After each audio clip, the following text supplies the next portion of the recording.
The recreation hall smelled like burnt circuit boards and desperation, which honestly was pretty standard for Station Kepler 9. I had been stationed here for 3 cycles now, watching cadets from 17 different species stumble through their preliminary tactical training. And let me tell you, nothing prepared you for the sheer absurdity of interstellar military education. My name is Vex Thorian, but everyone just calls me Vex because apparently 9 syllables is too much effort for most beings. I'm Caldrithian, which means I've got 4 arms, crystalline vision receptors that humans insist on calling eyes, and a metabolism that runs on caffeine and spite. I was supposed to be monitoring the rec hall that evening, making sure nobody decided to test their combat skills on actual living beings instead of the simulation pods. Spoiler alert.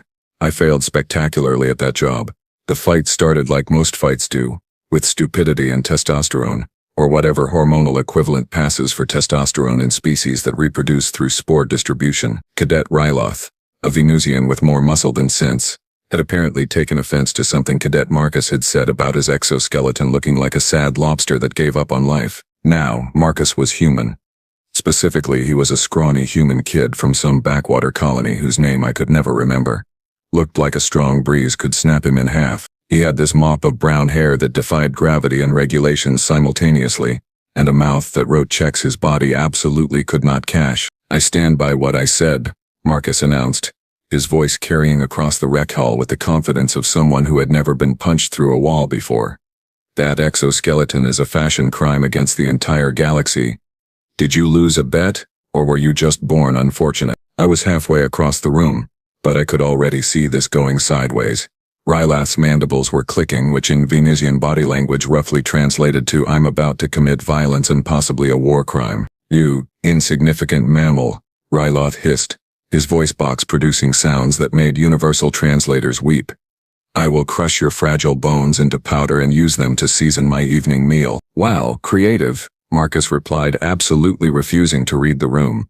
"Did you workshop that threat, or does it just come naturally when your brain is the size of a walnut?" That did it. Ryloth moved faster than something his size had any right to move, crossing the distance between them in maybe 2 seconds. He grabbed Marcus by the throat, lifted him clean off the ground, and slammed him against the wall hard enough that I heard the metal panels buckle. Several other cadets scrambled backward, forming a circle around the fight like this was some kind of entertainment instead of a disciplinary incident waiting to happen. I started pushing my way through the crowd, all 4 arms raised in what I hoped was an authoritative gesture. "Cadets, stand down immediately, or I swear by the eternal void I will have you scrubbing plasma conduits with your tongues." Nobody listened. They never do. Marcus was turning an interesting shade of purple, his feet dangling about a meter off the ground. Ryloth had one massive claw wrapped around his throat, while his other 3 appendages were pulling back for what looked like a punch that would probably necessitate reconstructive surgery. "Apologize," Ryloth demanded, his voice dripping with the kind of satisfaction that comes from having the physical advantage. "Apologize for your insults, or I will ensure you spend the next month drinking your meals through a tube." To his credit, or possibly to his stupidity, Marcus managed to rasp out a response. "The lobster still looks sad though." "Oh, for the love of all that's holy." Ryloth's fist pulled back further. The crowd leaned in. That horrible mixture of anticipation and dread that comes from watching something awful about to happen. I was still 3 meters away, trying to push past a delphinian whose tentacles took up way too much space. That's when she appeared. I didn't see where she came from. 1 second the path to Ryloth was blocked by gawking cadets. The next second there was this human girl just standing there directly between Ryloth's pulled back fist and Marcus's face. She wasn't particularly tall, maybe 1.6 meters, with black hair pulled back in a regulation braid that had definitely seen better days. She wore the standard cadet uniform, but hers had scorch marks on the sleeves and what looked like chemical stains on the collar. Her name tag read Kira Voss. "Hey," she said, her voice absolutely calm, like she was asking about the weather instead of interrupting what was about to be a murder. "You might want to reconsider this particular course of action." Ryloth stared at her, his compound eyes reflecting confusion and anger in equal measure. "Remove yourself, human, or you will share his fate." Kira tilted her head slightly, and I saw something shift in her expression. It wasn't fear. It definitely wasn't submission. It was the look of someone doing math in their head and arriving at an answer that involved property damage. "See, here's the thing," she continued, still in that same conversational tone. "You're currently committing assault on a fellow cadet. That's a level 3 infraction. If you throw that punch, it becomes aggravated assault, which bumps it up to level 2. And if I report, which I absolutely will, you're looking at suspension, possible expulsion, and a permanent mark on your service record. I do not care about your human regulations, Rayloth snarled. This insect insulted my heritage. Oh, he definitely did, Kira agreed, nodding seriously. Marcus has the social awareness of a concussed hamster. But you know what's going to happen if you hit him while I'm standing here as a witness. You'll prove that Venetians can't control their tempers. You'll validate every stereotype about your species being all brawn and no brain. You'll become exactly what the xenophobes say you are. That was smart. Really smart. She was giving him an out, wrapping it in pride instead of fear. I finally managed to push through the crowd, arriving just in time to see Ryloth's expression shift from rage to uncertainty. His fist wavered, still pulled back but no longer quite as committed to its trajectory. I would suggest, I interjected, trying to sound like I had been in control of this situation the entire time, that you release Cadet Marcus immediately, unless you want to spend the next 3 cycles explaining to Commander Zell why you destroyed station property and attempted to murder a fellow trainee. Ryloth's grip loosened slightly. Marcus sucked in a gasping breath, his face transitioning from purple back to its normal pale color. This is not over, Ryloth growled, but he lowered Marcus back to the ground and released his throat. The big Venetian stepped back, his body language radiating frustrated anger. Kira remained exactly where she was, positioned between them like a human shield with a death wish. Marcus, because he apparently had no survival instincts whatsoever, immediately opened his mouth again. You know, for someone who claims to care about heritage, you really should invest in better armor polish. That shell is looking pretty dull, Marcus. At least 5 voices shouted simultaneously, mine included. Kira's hand shot out faster than I could track, clamping over Marcus's mouth with impressive speed. Nope, no. We're done. You are done talking. Forever. Permanently. I'm calling it now. No more words from you. Marcus tried to mumble something through her hand, but Kira just pressed harder. Did I stutter? Silent. Quiet. Mute. Choose your favorite, but shut up. I turned to Ryleth, who was still radiating the desire to commit violence. Cadet. Return to your quarters. Now. Consider this an official warning.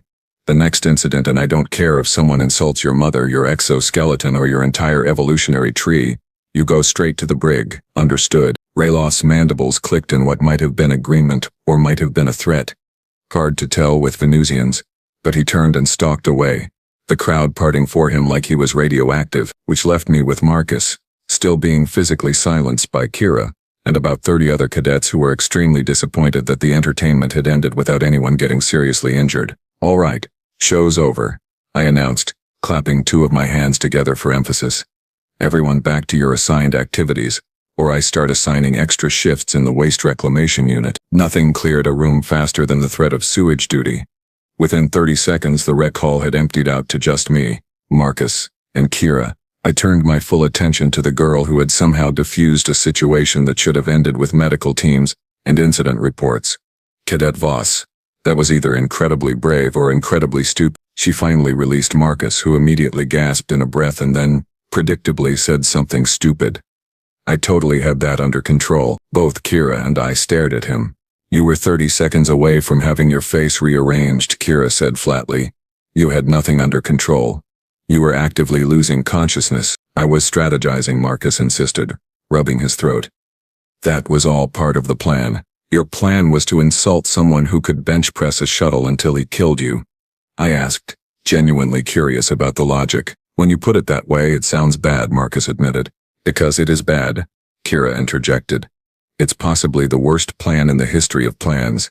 It's a plan that makes other bad plans feel good about themselves. I found myself liking this girl more by the second. Marcus looked between us, apparently realizing he was outnumbered.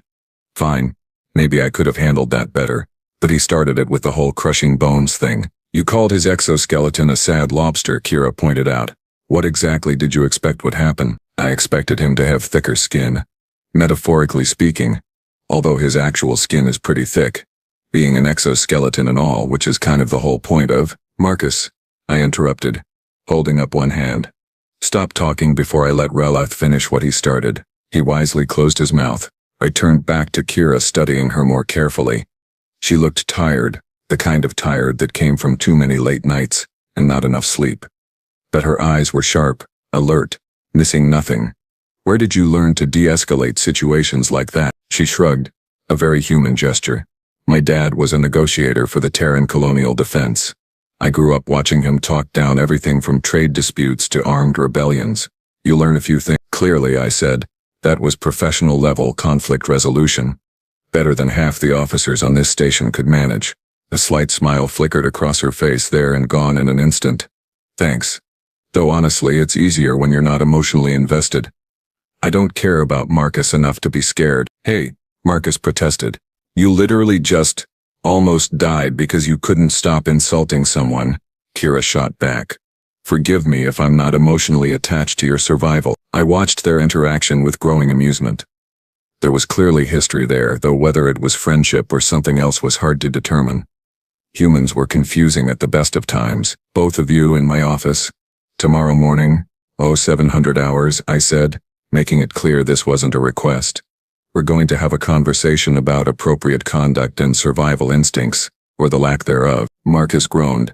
Come on, I already got choked. Isn't that punishment enough? That was consequences, not punishment. I corrected. Punishment comes when I decide whether to report this to Commander Zale. That shut him up real quick. Zale was a Martian hardass who believed that discipline should be visible from orbit. Dismissed, I said, waving them both away. Marcus started to leave, but Kira grabbed his arm, holding him back. She waited until I had turned away, pretending to check my datapad, before speaking in a low voice that she probably thought I couldn't hear. You need to be more careful, she said quietly.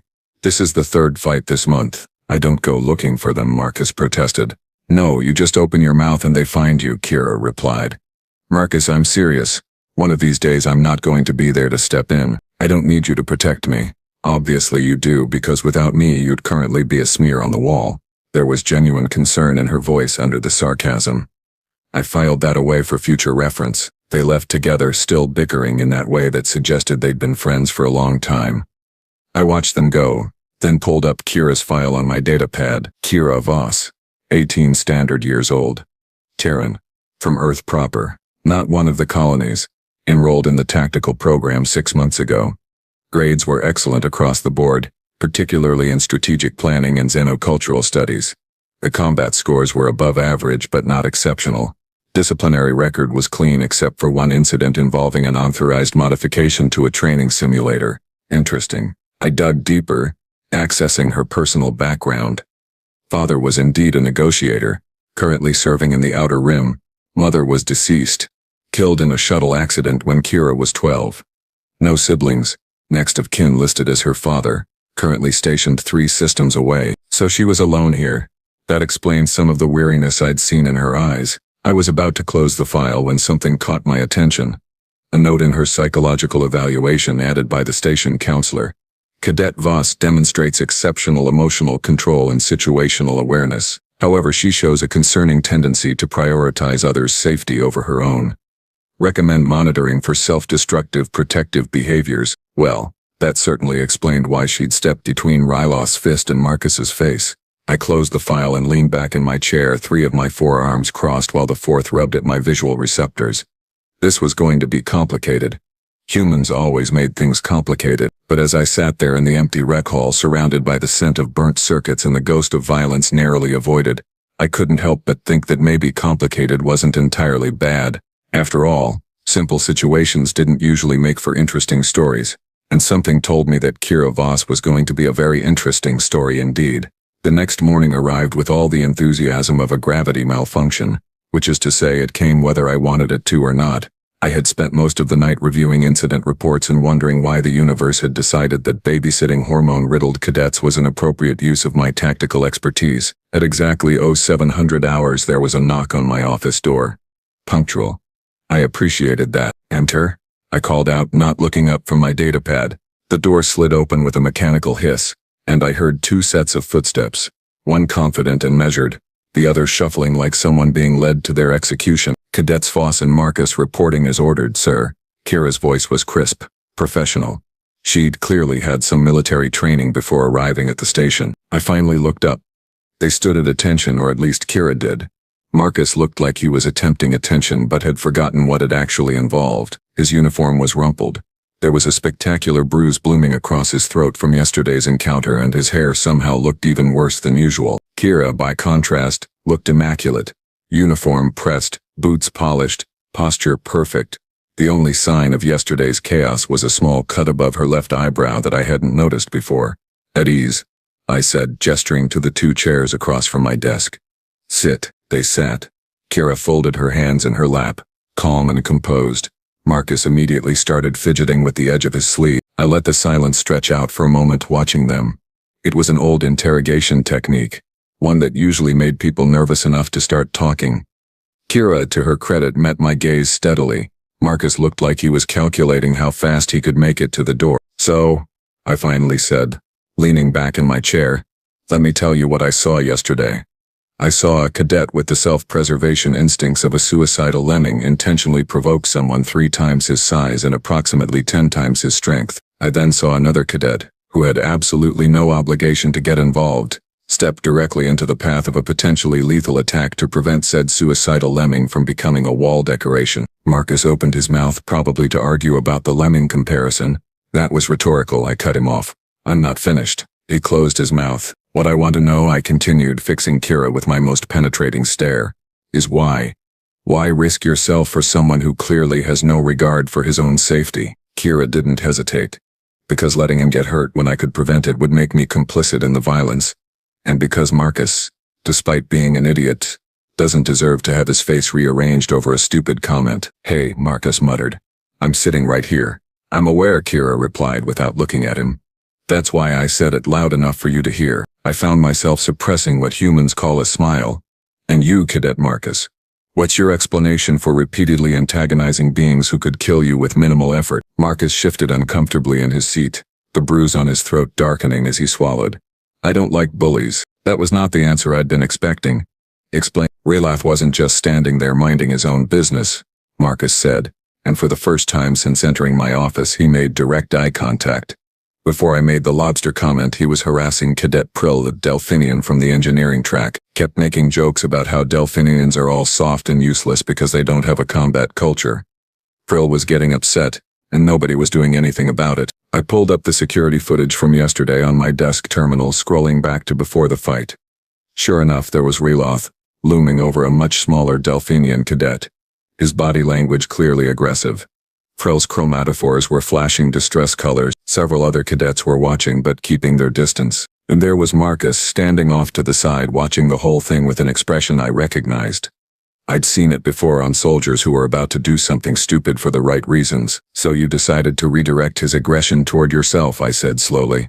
"Yeah," Marcus admitted. "I mean, I can take a hit. Prill's in engineering, not combat training. And honestly, I was kind of hoping a supervisor would show up before things got physical, but you know, timing." Kira turned to stare at him, and I saw genuine surprise on her face. "You absolute moron. You picked a fight with someone who could kill you to protect someone else, and you didn't think to maybe mention this noble motivation before I spent the entire walk over here planning your funeral." "You were planning my funeral?" Marcus asked, seeming oddly touched by this. "It was going to be very brief," Kira said. "Mostly focused on your poor life choices." I held up a hand before this could devolve into another argument. "Let me make sure I understand the situation. Cadet Marcus intentionally provoked Cadet Raylath to stop him from harassing Cadet Prill. Cadet Voss then intervened to prevent Cadet Marcus from experiencing the consequences of his own heroic stupidity. Does that about sum it up?" They both nodded. I rubbed my visual receptors with 2 of my hands, feeling the beginnings of what humans called a headache. "You're both insane. You know that, right? Completely, certifiably insane." "To be fair," Kira said carefully, "insanity is a human construct that doesn't really translate well across species lines. Don't get philosophical with me, Cadet. I'm trying to decide whether to commend you or put you both on report." Marcus perked up. "There's a commendation option." "There was. Past tense. You just talked yourself out of it." He slumped back down. I pulled up another file on my terminal, this one showing a pattern I'd noticed while reviewing the last 3 months of disciplinary reports. "Cadet Marcus, you've been involved in 7 altercations since arriving at this station. In 5 of those incidents you were defending or protecting other cadets. In the other 2 you were preventing property damage that would have resulted from other people's conflicts." Marcus blinked. "You notice that?" "I notice everything. It's literally my job." I turned to Kira. And you, Cadet Voss. You've intervened in 4 separate incidents, always placing yourself between the aggressor and the victim. Yesterday was just the first time you did it so publicly that I couldn't ignore it. Kira's composure slipped slightly. I didn't realize anyone was tracking that. Again, my job. I leaned forward, resting all 4 arms on my desk. Here's the problem. What you're both doing, this whole self-sacrificing hero thing, it's admirable. It's also going to get you killed. Sir, Kira started, but I cut her off. Not finished. In a training environment, with supervisors present and medical teams on standby, your actions are merely